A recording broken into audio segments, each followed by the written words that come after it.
जब दो देशों के बीच युद्ध होता है तो उन देशों के कुछ लोग तो युद्ध के समर्थन में होते हैं, लेकिन काफी ऐसे लोग होते हैं जो युद्ध नहीं चाहते और वो चाहते हैं कि जल्द से जल्द युद्ध का समाधान निकालकर इसे खत्म किया जाए।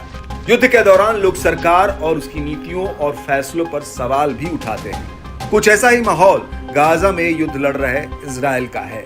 इजराइल बीते कई महीनों से गाजा पट्टी में हमास से युद्ध लड़ रहा है, जिसमें अब तक लगभग 33,000 लोग मारे गए हैं। अब इजराइल की जनता ने युद्ध से निपटने के प्रधानमंत्री बेंजामिन नेतन्याहू के तरीकों को लेकर विरोध प्रदर्शन करना शुरू कर दिया है। जनता ने बंधकों की रिहाई के लिए मशाल मार्च भी निकाला। इतना ही नहीं बल्कि विरोध के लिए सड़क पर उतरी जनता ने तत्काल चुनाव की मांग करते हुए नेतन्याहू से इस्तीफा मांगते हुए उनसे पद छोड़ने तक के लिए कहा।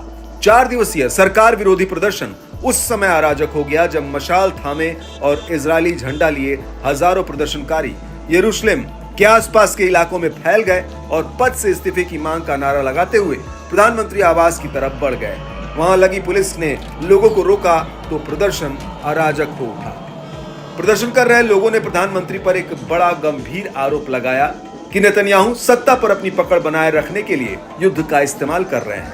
लोगों का यह भी आरोप है कि नेतन्याहू अपने राजनीतिक अस्तित्व के चक्कर में इजरायली लोगों के हितों को अनदेखा कर रहे हैं। नेतन्याहू का विरोध कर रही जनता ने बीते वर्ष 7 अक्टूबर को फिलिस्तीनी आतंकी द्वारा किए गए हमले को रोकने में सरकार की विफलता के लिए भी प्रधानमंत्री को जिम्मेदार ठहराया और कहा कि नेतन्याहू ने गाजा में हमास द्वारा बंधक बनाए गए लोगों को छुड़ाने के लिए पर्याप्त कदम नहीं उठाया। जनता विरोध करती रहे, लेकिन ये तय है कि नेतन्याहू अपनी कुर्सी छोड़ने वाले नहीं हैं और नेतन्याहू को अभी और तगड़ा विरोध भी झेलना पड़ सकता है। दरअसल ईरानी वाणिज्य दूतावास पर हाल ही में बड़ा हमला हुआ, जिसमें ईरान के कई बड़े अधिकारी मारे गए। रूस ने इस हमले को इजराइल का आतंकी हमला बताया है। इस हमले के बाद से विभिन्न मीडिया रिपोर्ट्स में मामले की जानकारी रखने वालों के हवाले से दावा किया गया कि ईरान ने भी हमले का बदला लेने की तैयारी शुरू कर दी है। कहा यह भी जा रहा है कि ईरान 7 अक्टूबर की तरफ बड़ा हमला कर सकता है। जानकारों का कहना है कि अगर ईरान हमला करता है तो तीसरे विश्व युद्ध की स्थिति पैदा हो सकती है। इससे लगभग ये भी साफ है कि अभी यह युद्ध जल्द रुकने वाला नहीं है।